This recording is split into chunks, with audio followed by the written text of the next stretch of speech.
got on the team bus and we drove to the Liverpool ground. We got to Anfield. Bruv, I will never ever forget this moment. As soon as the bus was going towards the stadium, I could just see a sea of red, bro. Sea of red. The flares, the people singing, the bus could not move. Do you know what I mean? And I'm thinking, yo.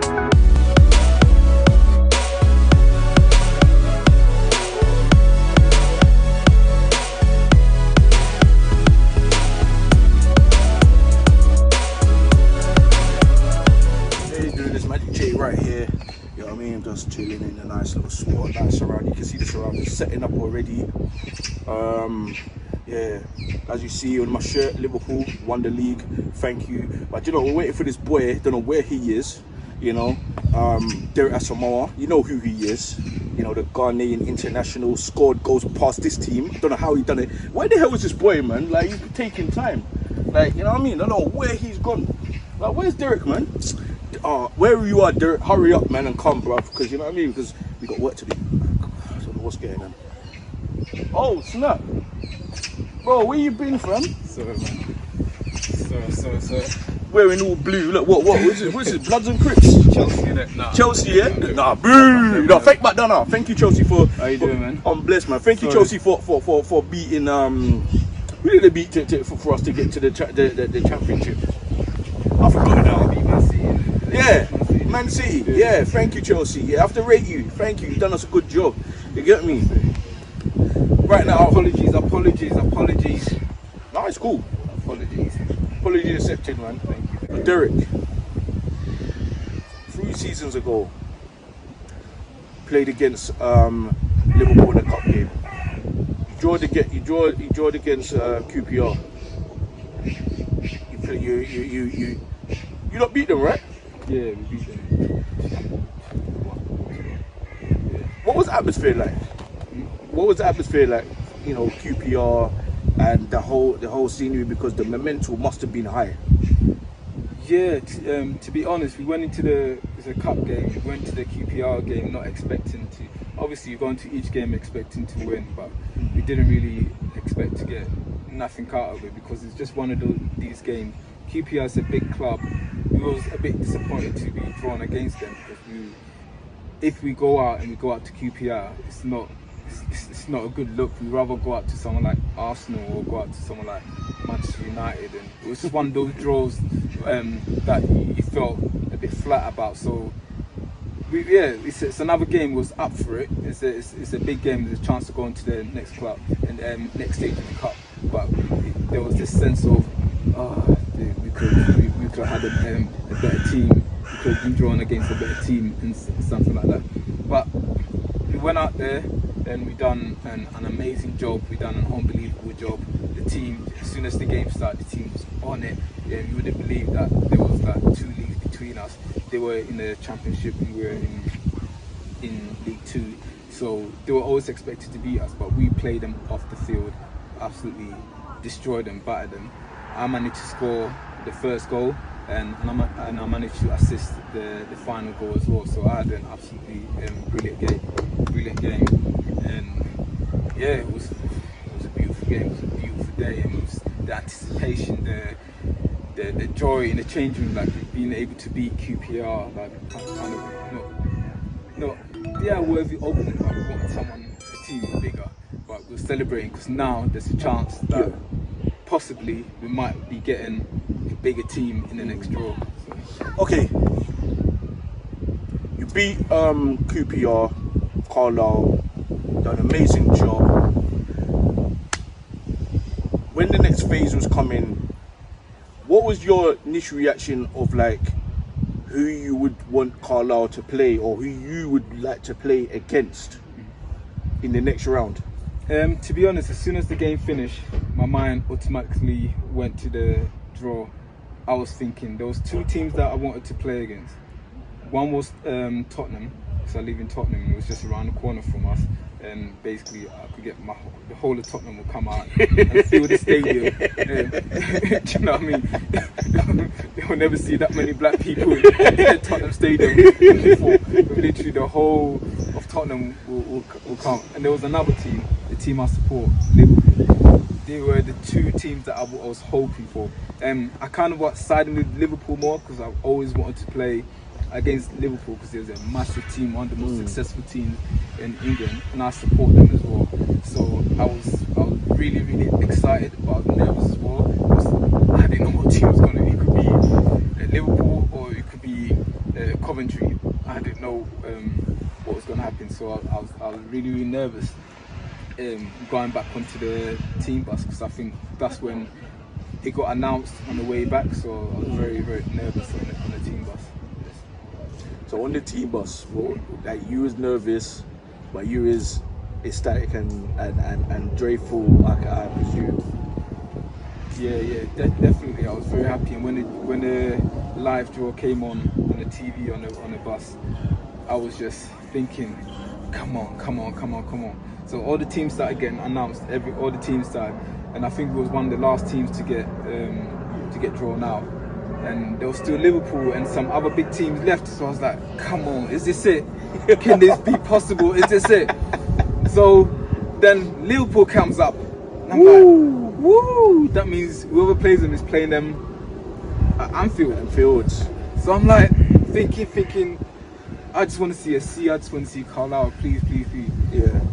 So the next thing they held up the ball, whatever number it was, and they said Carlisle. All I heard is the whole bus went and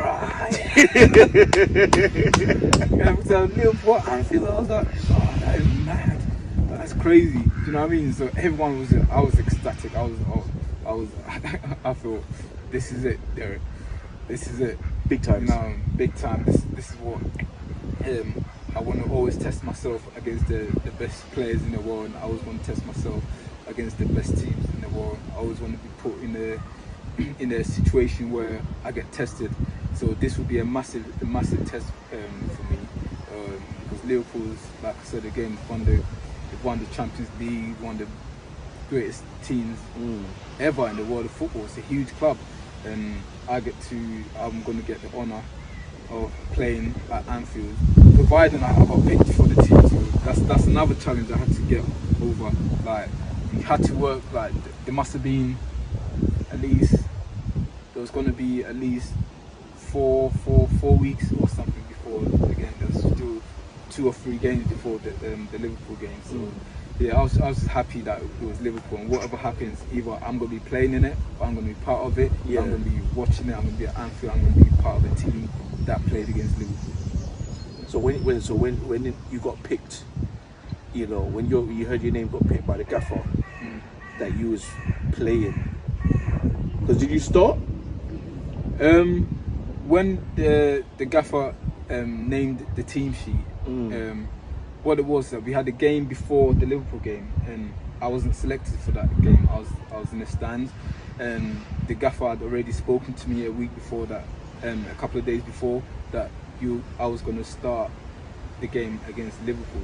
Like, nobody, he didn't know what his team was, but all he knew was that I was going to start, and that he's leaving me out. He's resting me for the game. I think it must have been against York or someone like that. He rested me. I didn't take part in the team. I went to the stadium and watched the game, and so he explained to me that why he was not letting me play, and I was ecstatic because he felt that Liverpool were going to like, because obviously they would have done their homework. They would watched the game against QPR, which I absolutely tore up. I was unbelievable that game. 1 goal, 1 assist. Do you know what I mean? So he felt that I was going to need all my energy to, his exact words, QPR, was, I need you to cover every blade of grass at Anfield. So rest up and get ready for the game. So straight away during the week, I knew I was going to play. No one else knew they were going to play. I knew I was going to play. So that filled me with so much confidence. It was just about getting through training and getting through the week without getting any injury, pulling a muscle, or just getting through the week to prepare right for the Liverpool game. Yeah. Okay. So game day, what was your initial reaction of the day? You know, or preparation. So yeah, game day now. We travelled over to Liverpool. We stayed over the night before.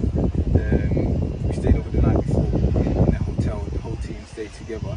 And game day, World Cup schedule was we're gonna have morning training before we head out to Anfield. So basically, woke up, we were gone to the team bus. I didn't know where on earth I was going to train. Next thing you know, we arrived at Emmett's. I'm looking at them. I'm like, you know, bro, I'm about to graffiti this place, or I'm about to do something. Why have you brought me to our rivals training ground? I was thinking, right, damn. So anyway, we got to the training ground. We got changed. Had a good training session, and I remember speaking to one of my teammates, Bastian Harry, at the end of training. I pulled him over and I said, bro, I got this feeling I'm going to score tonight. Trust me, I'm going to score tonight. And when I score, I've got this celebration in mind. Do you want to just, I'll show you it, and when I score during the game, I want us to execute it. I want us to do it when I score. So I pulled him over. He looked at me like, okay, you're going to score. Okay, let's go. We done. I showed him what the celebration was, and he liked it. And he said, yeah, it's cool. Let's do it. So after training, we went back to the hotel, relaxed, chilled. Game. I started replaying what I'm gonna do during the game through my mind, going through my normal match day ritual, like psyching myself up. Watching previous games, watching previous highlights, what I do well, what I don't do so well, what I need to cut out. Just mentally preparing for the game, just like any other game. Although it's Liverpool, I had to get my mind right, take out all the excitement. It's Liverpool FC, one of the best teams in the world, but to me, I'm playing Ragaz Rovers. Okay, that's my mentality. That's the mentality I have to take onto that field. Otherwise, I'm going to get the occasion. I'm going to let the occasion get to me.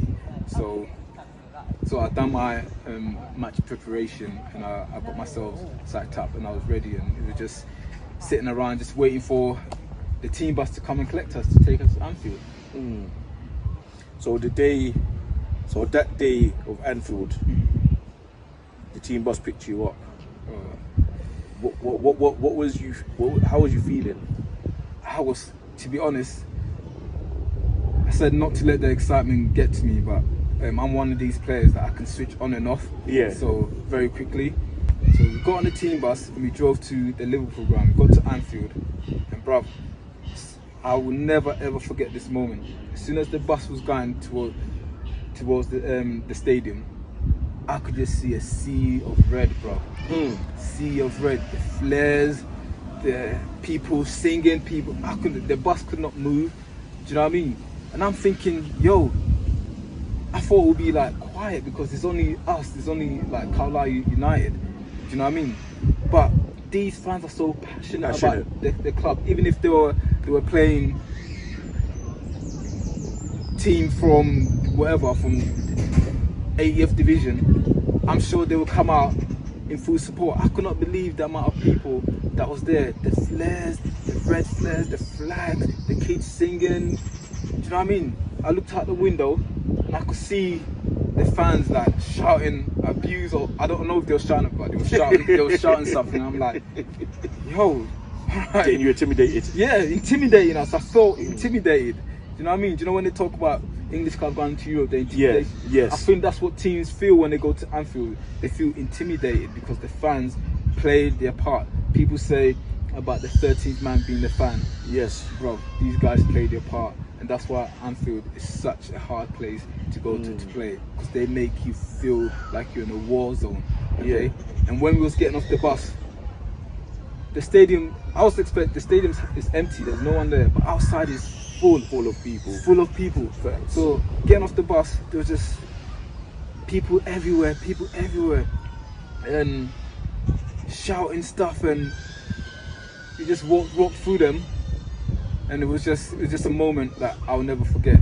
And do you know what I mean? It was just a moment that I'll never forget. And now you're into the stadium and you're walking through. What was your thoughts like?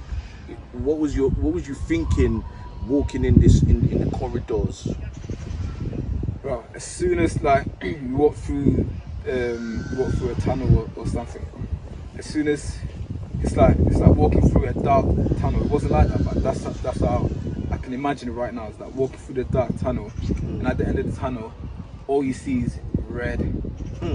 Bro, all you see is a sea of red. You look around, and all you see is red. And I'm like looking at, because you come in and straight away you're looking straight at the coppin. I'm just looking at the coppin. I'm thinking, wow, the history in this place, the greatness that's happened in this place. Mind you, it's I've been a Liverpool supporter for God knows how long. This is the first time I'm in Anfield. The first time I'm in Anfield is playing against Liverpool. When I was looking around, I just all the old players, all the John Barnes, all the Ian Rush, I just looked at this place and I could just see Kenny Dalglish. Yeah. I could just see them. You know what I mean? It was a surreal moment for me. It was. I bet you thought to yourself that I wish my face was there. You know what? If Liverpool signed me, we'd have won the league a lot quicker. Trust me. But yeah, it was amazing. It was unreal. And as a player, how can you not perform every week playing in this stadium? It was beautiful, bro. It was old stadium, but it's a proper stadium. It's beautiful. So when you hit that turf, you know, when you're looking around, how was your emotions?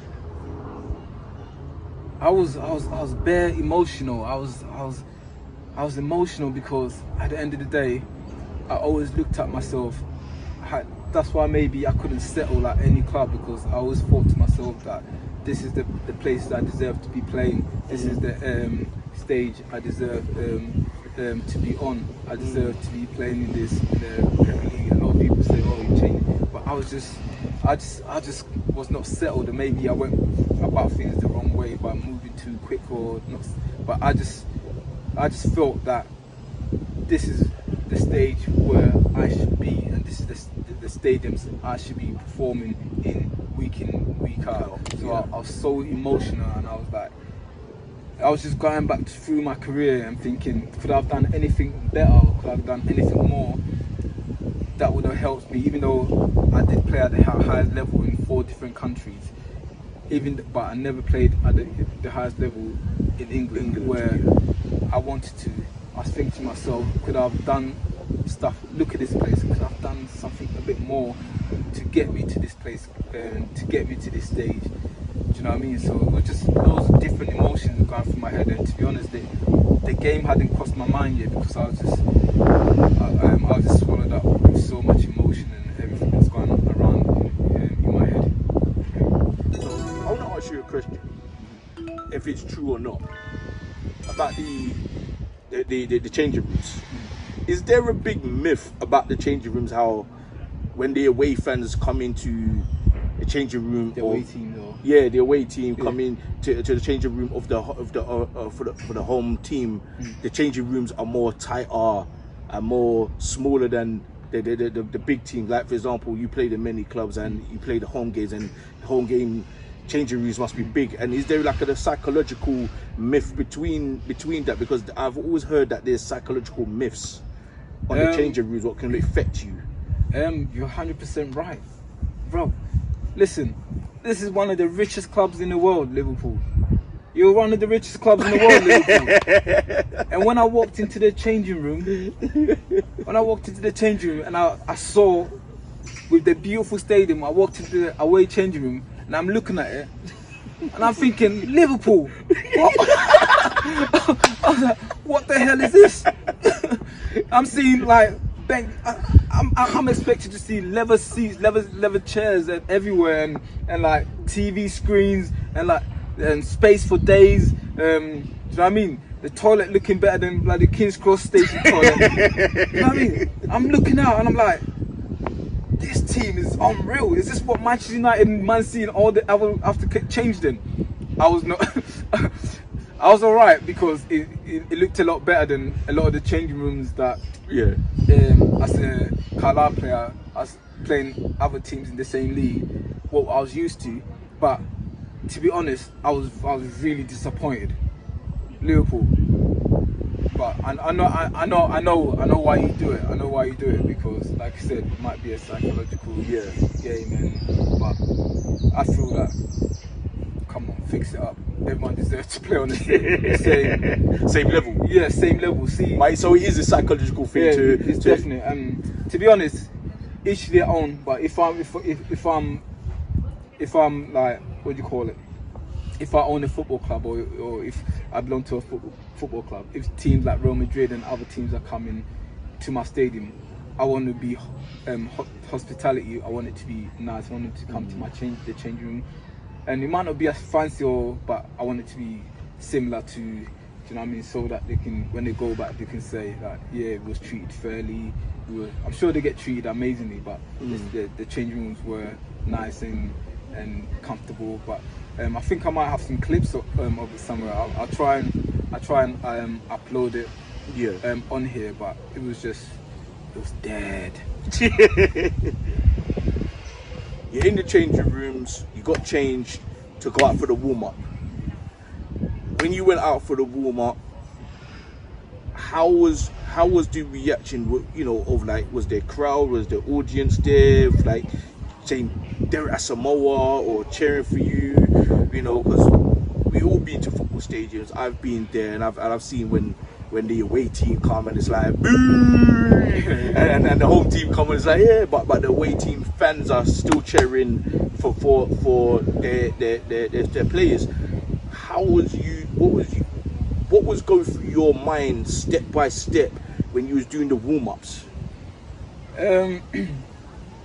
To be honest, when I was doing when I got changed, and I just couldn't wait to get out onto the field, because because before every game you get to walk on the pitch, you get to like touch the grass, see what boots you're gonna use, throw a bit of grass in the air, see which way the wind's blowing. Do you know what I mean? Yeah. I went out there and I spent longer than usual out there because I was just trying to soak it all in. And before each game, I like to visualize what I'm going to do. So I was just looking at the copper, and I was just looking at visualizing scoring in that goal. I just had that mindset.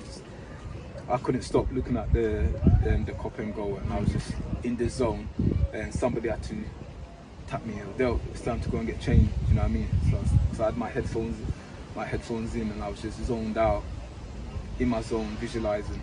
And when I got called in, got changed. Stadium was empty when I went in. When I went out, the stadium was almost 80% full. So I was not expecting a lot of people there. As soon as I walked out there, you know what I mean? It was just the noise. There wasn't cheering. It was just the noise level was just deafening. Because I think, Thierry Henry, he got asked which stadium has the best atmosphere, and I think he said Anfield. Wow. And he's not. He's absolutely right. When I walked on, it was 80% full. The deafening sound.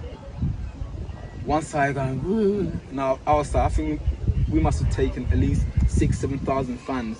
And mind you, when we play at home, that's how much our whole stadium. Wow. Our whole stadium hosts about 15,000, but normally we get 8,000, 7,000, 8,000. But for an away game, it's unheard of. Away game, sometimes we take like 900, sometimes 1,000, maximum 2,000 fans. But this time it's like nearly 7,000 fans were in the away end. Sea of blue. I'm wearing the Carlisle colours. Sea of blue. So I'm looking over there, hostility. And I'm looking over here, nice sea of blue, welcoming. So we warmed up on our side. In front of our fans. So warm up was amazing. So my kids were there, and a few of my friends made the long trip. Mr. D, shout out, Jurgen. Thank you very much for bringing the boys. He brought a few of my boys all the way from Hastings. Wow. To Liverpool. Hastings is like near Brighton. Yeah. All the way to Anfield. Shout out to Mr. D. Thank you. So I was just looking out for my kids, trying to see them, but I couldn't really see them because there was just too many people. So warm up went absolutely amazing. Warm up went great. I was feeling great because sometimes when you warm up, that if you're gonna have a good game or not. And I felt it under my feet, under the sole of my feet, that I felt really good that game. So yeah, and I just couldn't wait to get back in the changing room and get changed, because we went out first and then the Liverpool team came out. Seeing the Liverpool players come out, what I was feeling, it's hard for me to describe, because it wasn't a feeling of wow, look at Coutinho, or wow, look at Firmino, or wow, look at Lallana, or whoever was playing for them in that game. It was a feeling of, I'm gonna show you guys, like, bro, help me out here if you know what I'm trying to say. Like, no, I understand what I understand. It wasn't a feeling of starstruck. It was just a feeling of, okay, I'm gonna be playing against you, and I'm gonna try my best to show you what I'm about. I'm gonna try my best to show you that you're not better than me, or you're not. We're the same level. We're the same level. I'm not looking at them. I'm looking at them. That's because you're in the Premiership and we're 2 tiers down. Yeah. I'm looking at them with a bit of jealousy and a bit of It's jealousy, but at the same time you're like, okay then, like, we're up for the challenge. I'm up for the challenge. I'm up for the war. We're gonna go out there and play. And even if you was giant killers, you're giant killers. If you're not, you're not. But at least you can say you went out there and you done your thing. So you're there standing, you know, left to right with the players, with the officials, with the the refs and stuff like that. You're marching onto the pitch. How was you when you was marching? Because I know when I went to matches or even worked at stadiums, the atmosphere is just electric. When I was standing like in the tunnels, like waiting for the referee to say, "Let's go, game time," looking right, I could see the Liverpool players, but at this time I'm in my zone. I don't mess when it comes to my craft, when it comes to football. I don't mess about. I don't care who's on the right side of me. Do you know what I mean? It could be somebody from Exeter or somebody from Real Madrid. Once we're in that tunnel, once we're gonna be facing each other, switch on. I'm switched on. Okay, you're no one to me. You're just another player I'm playing against. Okay, so I'm in my zone again. I'm in my zone, and I'm just focused, not smiling, ready for the. But inside also very, very, very calm, because I like to remain calm inside. But on the outside I look fierce, I look ready. But inside I'm like, but on the outside I'm like, do you know what I mean? So straight away, referee blows his whistle. Come on guys, let's go.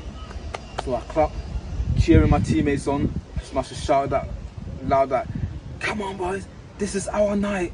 Let's do this. Let's do this for Carlisle. We got this, guys. You know what I mean? I shouted that like I do every game. I'm a very quiet person off the field, but on the field, in football, in the changing room, it's like you transfer him to someone else. Yeah, I'm very vocal. Just like a lot of people say to me, like, when I'm off the pitch, I'm the slowest person ever. Everything I do, I eat really slow, I talk slow. Everything I do, I act slow, I walk slow. Do you know what I mean? But on the pitch, I have the quickest reaction. I'm one of the fastest players on the pitch. Just like me as a person off the pitch, I'm very humble, I'm very quiet, I'm very, do you know what I mean, low key. But on the field, when it's time to do my job, no, don't mess with me. I'm focused, and if I have to go out my way to win the game, I'm doing it. If I have to put myself in a situation where I'm going to get hurt, or if I have to put myself on that pitch, it's do or die for me. This is my craft. This is what I do for a living. I take my job very, very seriously. So I was just mentally focused, and I was just ready for the battle ahead. So when the referee blew the whistle, pumped myself up, gave some encouraging words to my team. Come on lads, let's do this. We got this. This is our day. This is our night. Let's go, guys. So hyped up the team, started walking out onto the pitch. Once again, now the stadium is 100% full. I was not expecting Anfield to be full, because to capacity. to the full capacity, because once again we are from 2-3 leagues below, but the place was full. And then I heard that famous "You Never Walk Alone" song. Okay. And that just sent shivers down my spine. And the flags, the big massive flags were waving. The cop end was, you know what I mean? I thought you was in the wrong shirt. I wish I was in our shirt. No offense to Carlisle, but yeah. But yeah, it was just when I started singing that, I'm like, I've heard this song so many times, and now I'm hearing it on the stage, and I just took a moment to just soak it up. Like I'm actually playing for Liverpool and they're singing it. Because I sing it as well. Yeah. So this time I'm just soaking it up. Like I'm using your energy and I'm going to transfer it into mine, and I'm going to use it against you. So did you actually sing the song, or did you just mumble? I was singing. I was singing it like they were singing it to me. But we're touching the strings, right? You know what I mean? I was singing it, and when the song was over, and when we had that little huddle in the middle, and we started cycling each other, everyone started speaking. I spoke as well. I can't exactly remember what I said, but normally I just say to the players, come on, no fears, don't leave anything out, put everything into this, play this game like it's your last game. You get me? Just work hard. The harder we work, the more lucky we're gonna get. Come on guys, we got this, let's go. So everybody, the people that do speak, say their little words, and then the captain speaks, and then we say, come on guys, and we separate, get into our position, and I switch on again, ready for what's in front of me. So kick off. That must have been terrifying. That must have been terrifying, because when kickoff is like, all you hear is the roars and the noise and. So do you know what it was? I see Liverpool lined up. Yeah. Carlisle lined up. I'm looking across them, like this is a boxing match. You know what I mean? I'm looking across them. I'm like, do you know what I mean? Tyson and Frank Bruno. You know what I mean? I'm looking up. I'm like, yeah, let's have it. Let's do this. Yeah. Let's do this. I'm up for this. Let's do it. In fact, come on, even though I know I'm probably thinking I'm probably going to get 3 touches of the ball in the whole game. Because when you play against Liverpool, especially teams like Liverpool, they keep the ball so well. Yeah. So I'm thinking, how can I, in my head, how can I be effective in this game? How am I going to play it? Am I going to chase every ball, or am I going to bide my time? Or, do you know what I mean? So I was just thinking about getting in the zone, looking across, and thinking at the same time, thinking about my game plan. Even though the manager's giving us the instructions, but at the same time, we're not PlayStation. You know what I mean? Yeah. When you're on the pitch, it's a different. You have to use your experience to, do you know what I mean? Work out what the best strategy is for you, yourself, and for the team.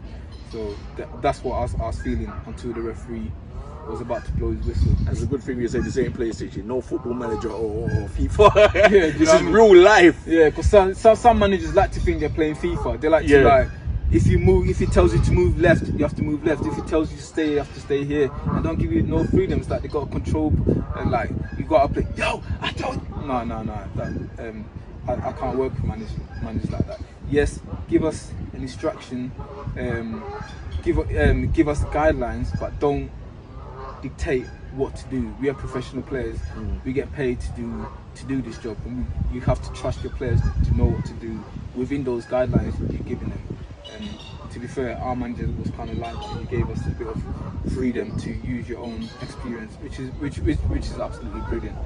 To be fair. So you're all on the pitch. Kickoff starts. So how was the first 15 to 20 minutes of the game for you? Bro, I'm not gonna lie, I've never felt so lost in my life. I'm not gonna lie. This team is on another planet, bro. Liverpool is a different kettle of fish. Because I played against Manchester United, I played against Chelsea, I played against Leicester, I played against Tottenham, I played against loads big teams. I played international football as well.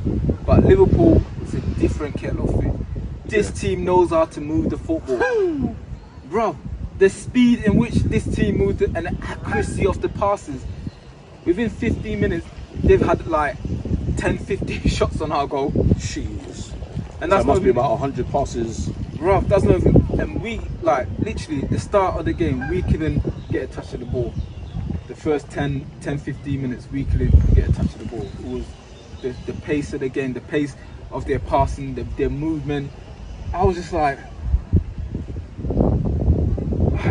interchanging. You don't know who's playing who. It's like they don't have. It's like you're in the crowd watching do you know what I mean? tennis. Maybe I should have went and sat in the crowd because I felt so useless. Maybe I should have. I'd have been better off sitting in the crowd. So we needed to figure out something. Yeah. And then boom, their first goal went in. How did you feel? I felt like, wow. Even though one thing about our defense remained like until they got to our goal, like our defense, because they passed, but they couldn't penetrate past our back four, back five, or whatever it was. They could not penetrate, so they were having shots from long distances.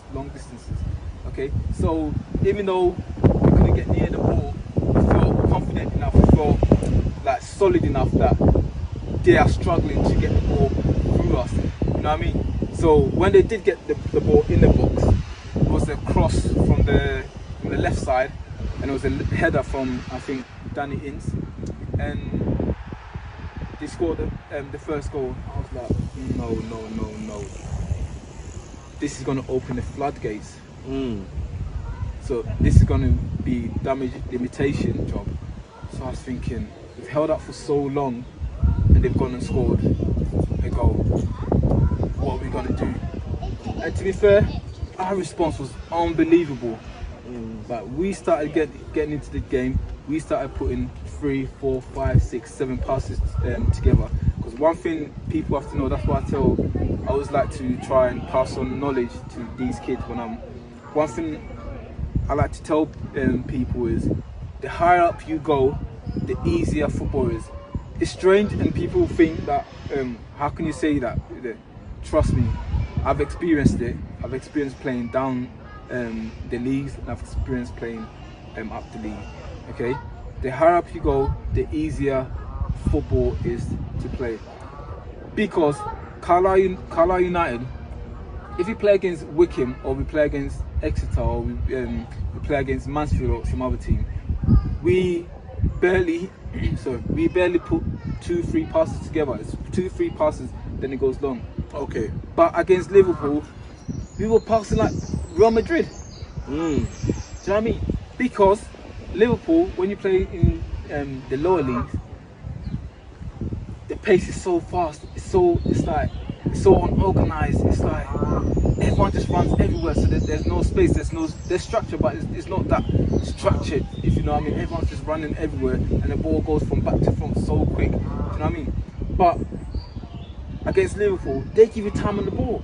Sometimes I call for the ball, and when I receive it, I'm waiting for someone to be like knee in the, do you know what I mean, in my back, or push in my back. I get the ball, and I'm thinking, where's the marksman? Where's the guy practically hugging me? Yeah. No, he's giving me space. Do you know what I mean? Maybe it's table service. I couldn't believe it. Yeah, I went to. So guys, when you look at these, when you're playing in League 2 or lower league or semi-pro, and you're thinking, I will never be.